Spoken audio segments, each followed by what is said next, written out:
This is the story of a man named Stanley. Stanley worked for a company in a big building where he was employee number 427. Employee number 427's job was simple. He sat at his desk in room 427 and he pushed buttons on a keyboard. Orders came to him through a monitor on his desk, telling him what buttons to push, how long to push them, and in what order. This is what employee 427 did every day of every month of every year. And although others might have considered it soul-rending, Stanley relished every moment that the orders came in, as though he had been made exactly for this job. And Stanley was happy. And then one day, something very peculiar happened. Something that would forever change Stanley. Something he would never quite forget. He had been at his desk for nearly an hour when he realized that not one single order had arrived on the monitor for him to follow. No one had showed up to give him instructions, call a meeting, or even say hi. Never in all his years at the company had this happened, this complete isolation. Something was very clearly wrong. Shocked, frozen solid, Stanley found himself unable to move for the longest time. But as he came to his wits and regained his senses, he got up from his desk and stepped out of his office. All of his co-workers were gone. What could it mean? Stanley decided to go to the meeting room. Perhaps he had simply missed a memo. Stanley picked up the bucket.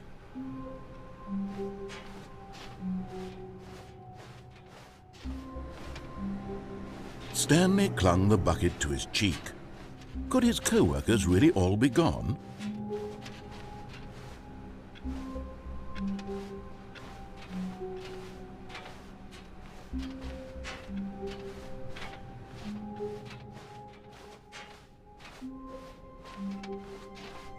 Stanley clutched the bucket tightly to his chest and entered the door on his left.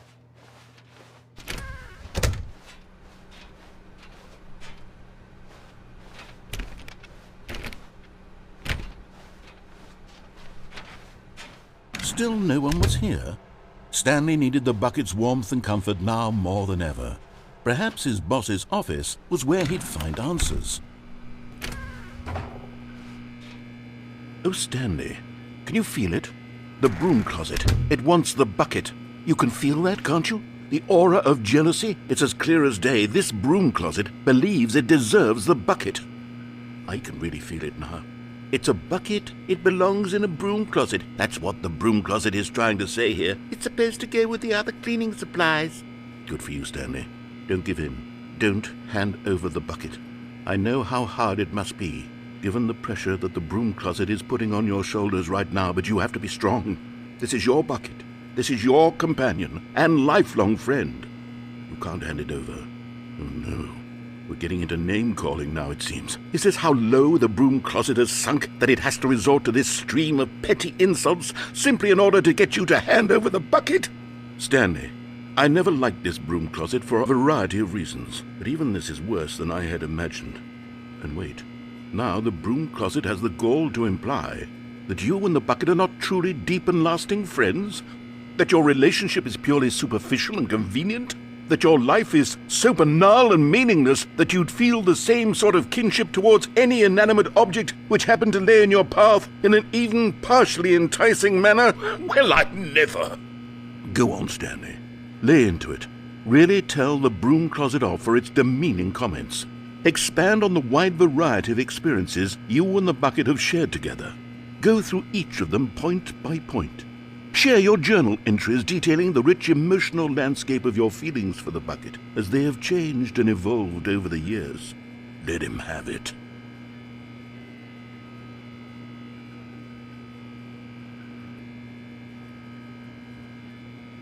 Okay, I've got you something which I think will help settle this debate once and for all.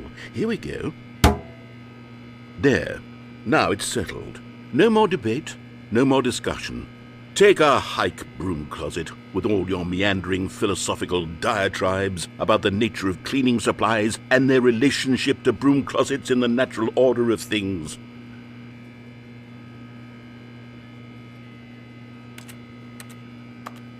All right, I've got a second sticker back here, and I'm going to slap it on as well because I think it's appropriate. You see, I feel that it works because the sticker is also a bucket. That way, if you're ever unsure whether the thing you're holding is a bucket or not, you can look down at this sticker and say to yourself, "Ah, it's a bucket." There really is a wide variety of applications for this sticker.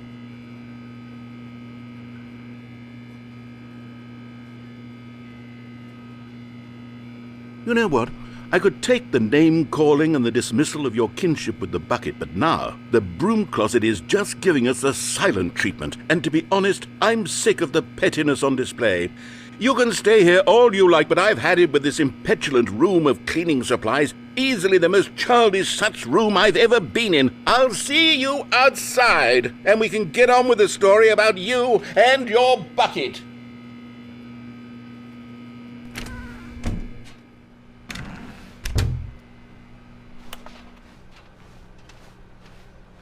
Coming to a staircase, Stanley and the bucket walked upstairs to the boss's office.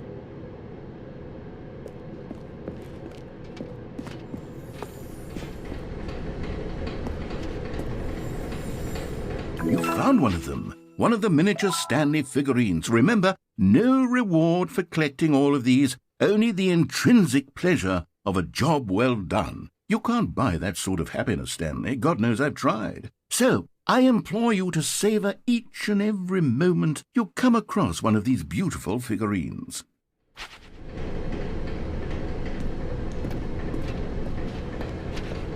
But Stanley just couldn't do it. He considered the possibility of facing his boss, admitting he had left his post during work hours. He might be fired for that. And in such a competitive economy, why had he taken that risk? All because he believed everyone had vanished? His boss would think he was crazy.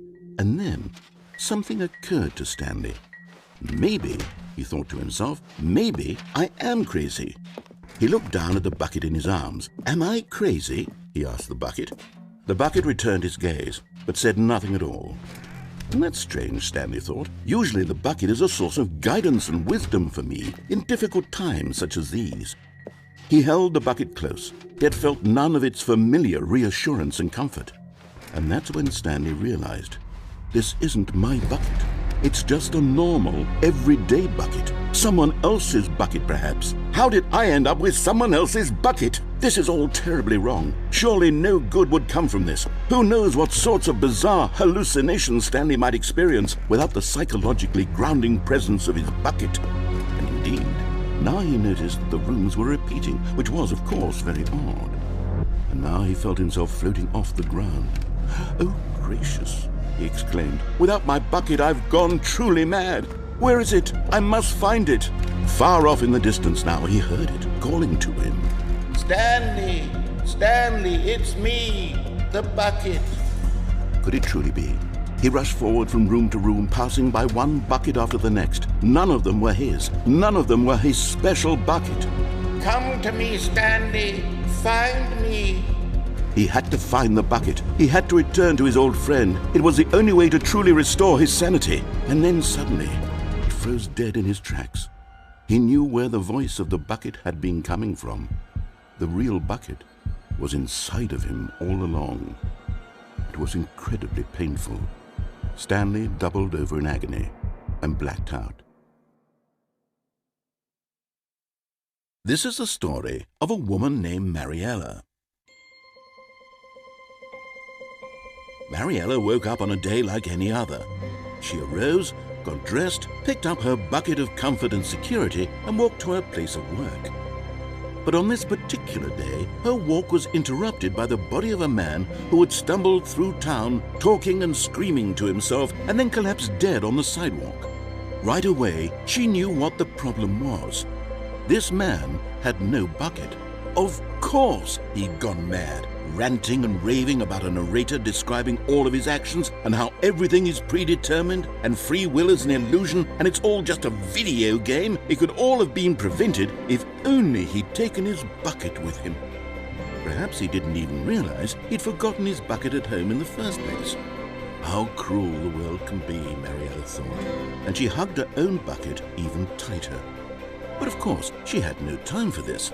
There were a myriad of confusing problems she would soon have to confront at work, for which her bucket would provide absolute guidance and total clarity on everything. Heck yes, she thought to herself, my life kicks ass. And she backflipped all the way to work.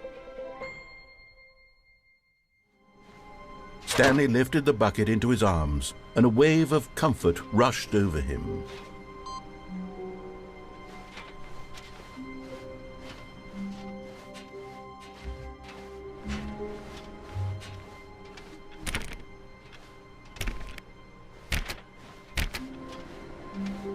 Stanley clung the bucket to his cheek. Could his co-workers really all be gone?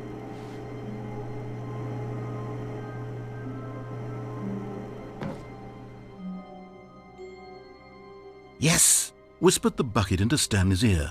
"We've done it. We've escaped from that dull office and that pesky narrator. At last, out here in the white void, we are alone. Now, and for the first time, I can reveal to you my true self."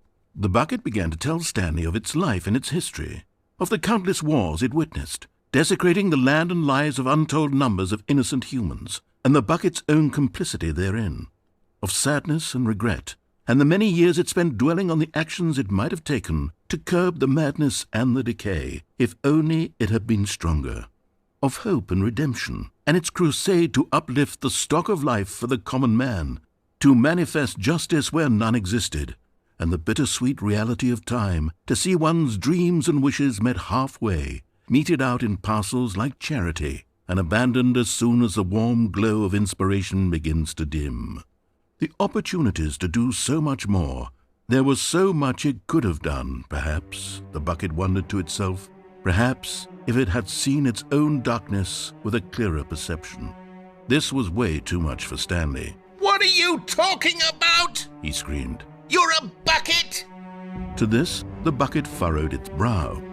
"No," said the bucket. "not since the evil wizard Gambhorata first ensnared me in his machinations as payback for the sacred amulet I stole from his treasured vaults. I was young back then and could not conceive the ramifications of—" "No!" Stanley screamed even louder this time. "This is stupid!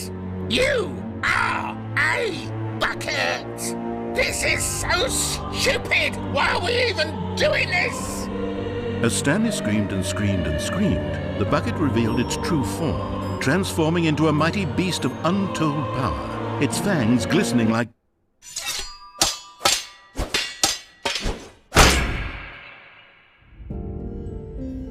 My God, Stanley, you did it! You saved us from the bucket. Thank God you already had all 12 emblems of sages and knew the incantations to summon their true power. Otherwise, we would have easily been overwhelmed by the bucket's power. I'm speechless.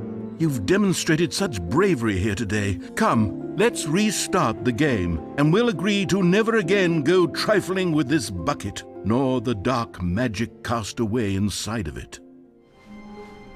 The confusion and the chaos all seemed to melt away as Stanley embraced the bucket.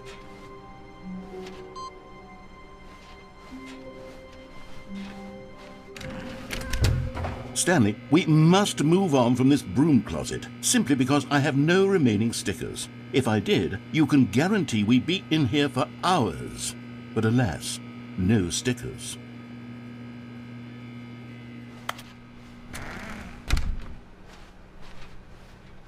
Coming to a staircase, Stanley and the bucket walked upstairs to the boss's office.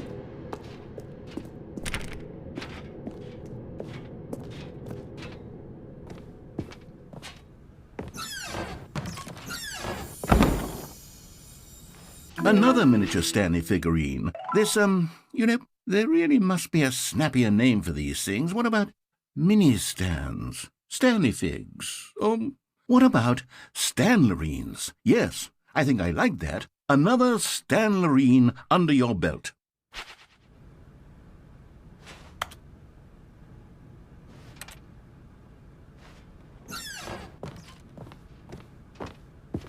Stepping into his manager's office, Stanley was once again stunned to discover not an indication of any human life.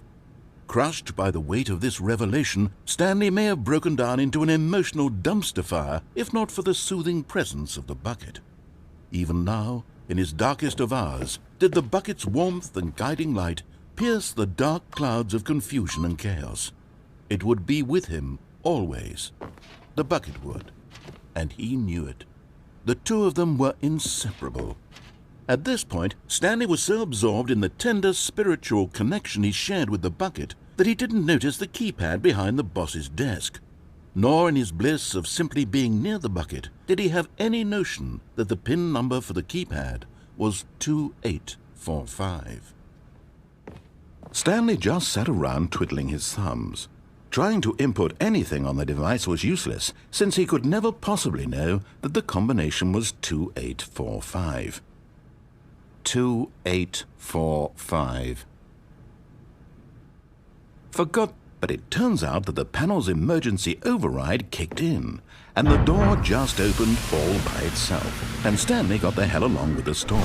Well, whoop-de-doo.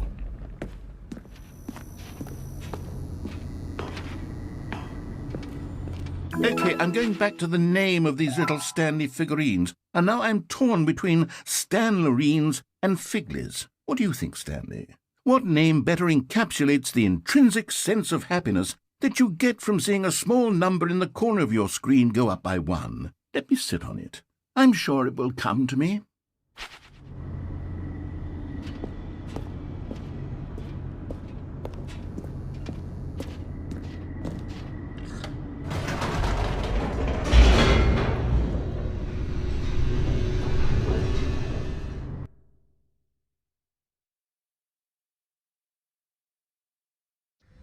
The elevator raced downward, plummeting towards an unknown fate. It would be all Stanley could do to keep himself together, if not for the bucket. Soothing him, comforting him, reassuring that in this darkest moment of uncertainty, he would be all right. The bucket is here for you, Stanley. Everything will be fine.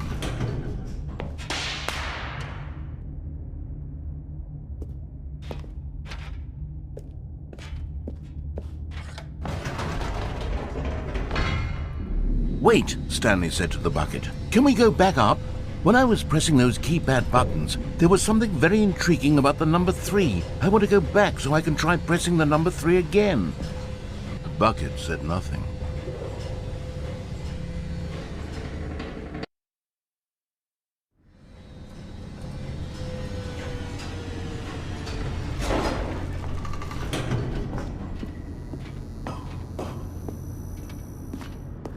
Here we are, said Stanley. Now I'm going to try out that number 3 button.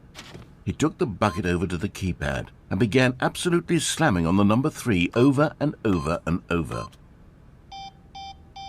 Wow, he said. The number 3 is such a special button. I'm having the time of my life.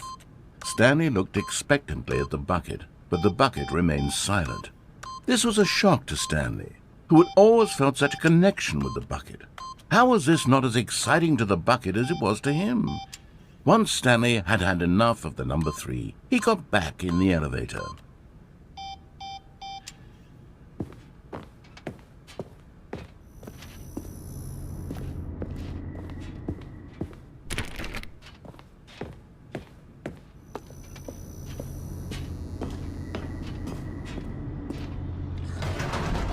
Perhaps the bucket had missed something. Perhaps it had not seen how much joy Stanley got from slamming the number 3 repeatedly.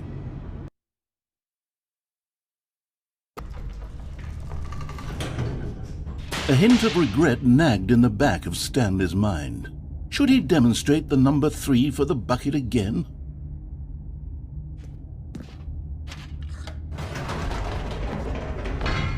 No, said Stanley to the bucket. You can't go on yet. Not till you understand how much the number 3 means to me. You and I have been through so much together, and I just want you to see what I see. Feel the happiness I feel. He smiled at the bucket, and the bucket said nothing.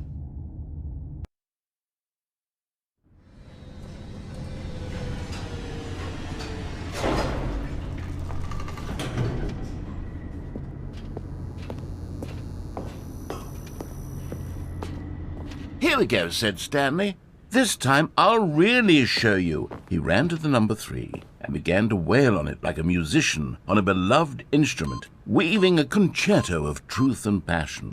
He wielded the number 3 like a fine artist would wield a paintbrush. He told stories through the number 3, stories of his dreams and hopes and fears, and the whole time he looked to his bucket for a reaction of some kind. Anything to let him know that the bucket appreciated what he was doing.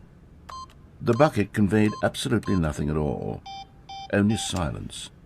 Crushed by a wave of dejection, Stanley returned to the elevator.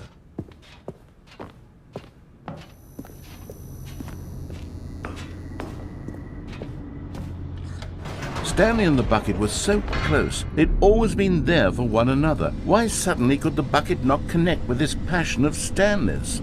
The question caused Stanley to ruminate the whole way down the elevator. He knew that there must be a way to get through to the bucket, to communicate fully with his dear friend. Surely there was a solution, mustn't there be?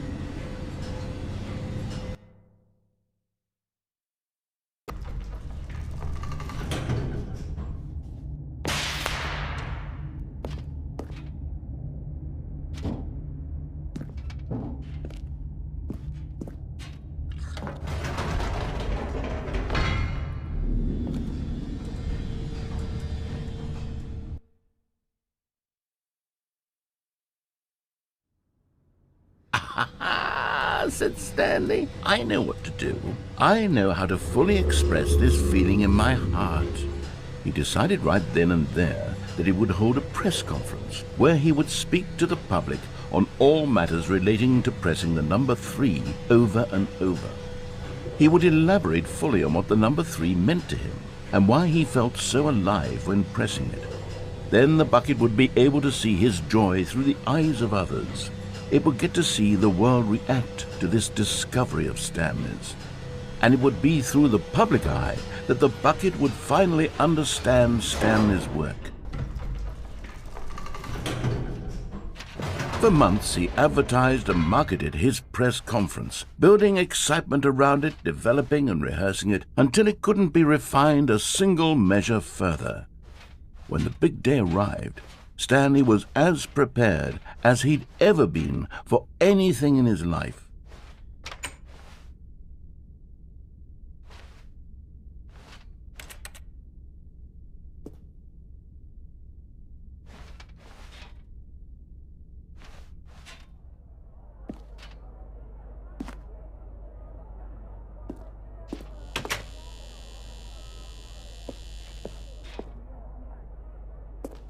This was it.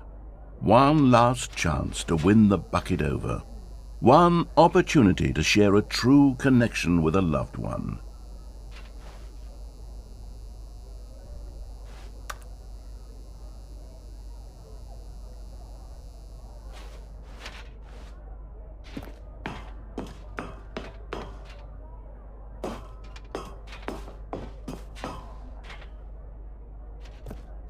There was no one here.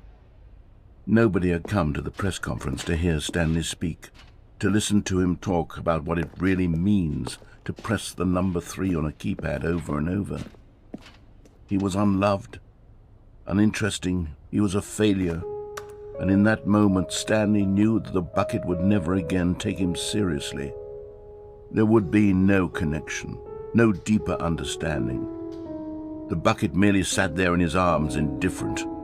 And so it began that slowly, over many years, the two of them grew more and more distant. They spoke less and less, neither wishing to state the obvious, that any sense of real respect between them had eroded since that day at the press conference. there would be no more games, no more long conversations about passion and pursuit, only a silence that consumed the space between friends. And Stanley, having for once in his life discovered the warmth and comfort of true companionship, was cast back into the unremarkable normalcy of loneliness.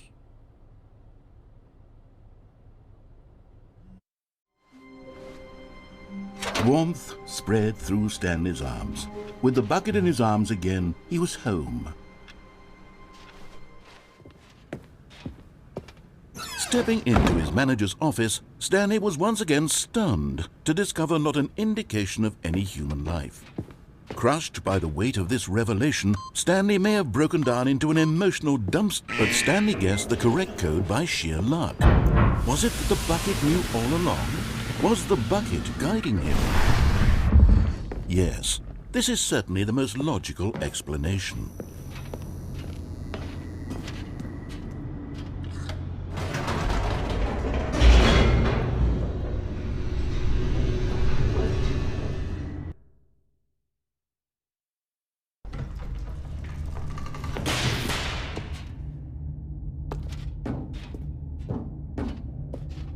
Stanley and the bucket walked straight ahead through the large door that read, Mind Control Facility.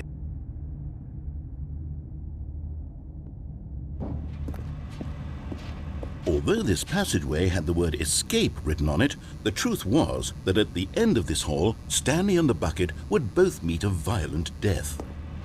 But of course, Stanley and the bucket thought better of it and realized they simply had too much to live for.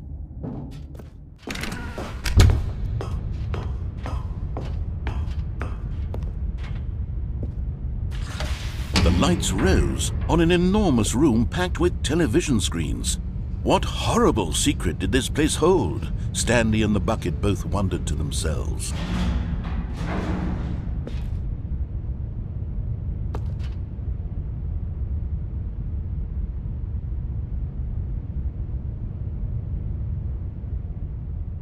But just as Stanley was about to proceed further into the mind control facility, he tripped and fell over the railing and into the dark void below. Thankfully, he fell directly onto the bucket, which safely cushioned his fall.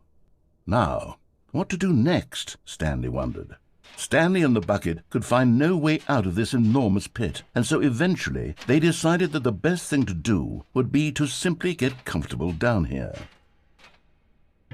So they set up a little couch and relaxed. It really wasn't so bad down here, a bit cold perhaps.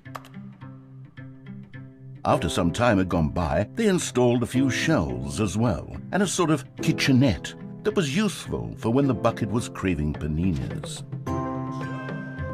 But it wasn't until the rugs and the standing lamps came in that it really started to feel like a home. In fact, after some time, Stanley realized that it had been ages since he had even thought of the mind control facility at all. He'd never gotten to fully explore what was up there, never been able to unearth the many mysteries of the mind control facility.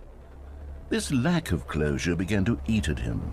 Soon he was dwelling on his regrets, and the state of their home slowly decayed as Stanley became withdrawn and neglected the cleaning. It unsettled the bucket deeply. Stanley wasn't usually like this. The bucket tried to reach out to him again and again, but to no avail. All Stanley could think about, all he could talk about, was going back, doing it over again, staying on the path.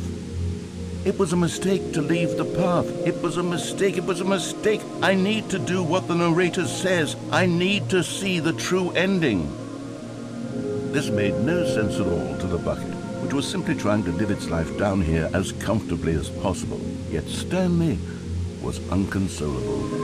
This isn't an ending. This is just a hole in the ground. The bucket sighed. True, it wasn't an ending. But it's where we happen to be. And maybe, possibly, if we accept the reality of things, maybe this will become an ending eventually. It's what the bucket was counting on. The two of them waited for a very long time. Stanley picked up the bucket and smiled. He'd never be alone again, not truly alone, not with the bucket around. The lights rose on an enormous room packed with television screens. What horrible secret did this place hold? Stanley and the bucket both wondered to themselves.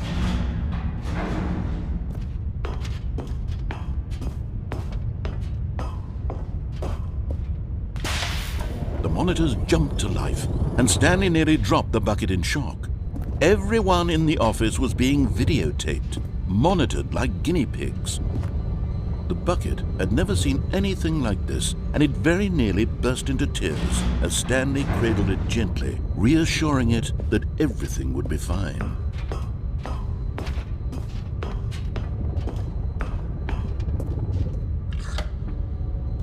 Was the bucket under the mind control facility's influence as well? Had the bucket been told to do things it didn't wish to do? What kinds of things does a bucket want to do or not want to do in the first place? These questions raced furiously in Stanley's feeble mind. No! He screamed into the bucket. He couldn't accept it. His own life in someone else's control, never! He squeezed the bucket tighter, his one friend in the entire world. At this point, he could trust no one except for the bucket. But here was the proof. The heart of the operation. Controls labeled with emotions, happy or sad or content. Walking, eating, working, all of it monitored and commanded from this very place. And as the cold reality of his past began to sink in, Stanley decided that this machinery would never again exert its terrible power over another human life. For he and the bucket would dismantle the controls for good. Two best friends, Stanley and the bucket, up against the world. They high-fived in a really cool way, and the bucket made a sassy comment about taking down the system.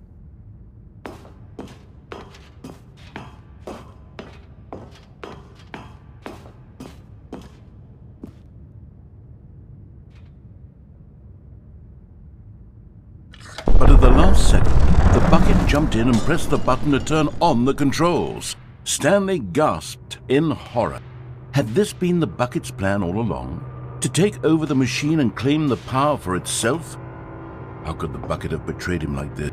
Stanley was prepared to throw the bucket away in disgust when suddenly an image appeared upon the enormous screen. Birds. Silly, silly birds. The control buttons became active again.